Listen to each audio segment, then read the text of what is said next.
Mga idol, good morning. Ako po ay nagpapasalamat sa mahal na Ama dahil po binigyan na naman po tayo ng panibagong buhay. Plus 1 po tayo mga idol ngayong araw, December 18. Tayo po ay 45 years old na mga idol. Marami po tayong mga ups and downs. Dumaan po tayo sa ating pagkakasakit 2 beses ngayong taon. Ganon din po ang aking mama. Pero mga idol, stay strong.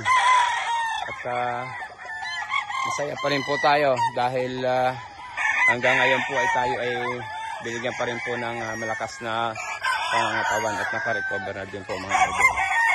Simula po dito sa Golden Eye Game Farm, ako po ay nagpapasalamat sa inyong lahat sa sumusuporta, sa mga bumati na po sa aking kaarawan kahapon ng isang araw at ngayon.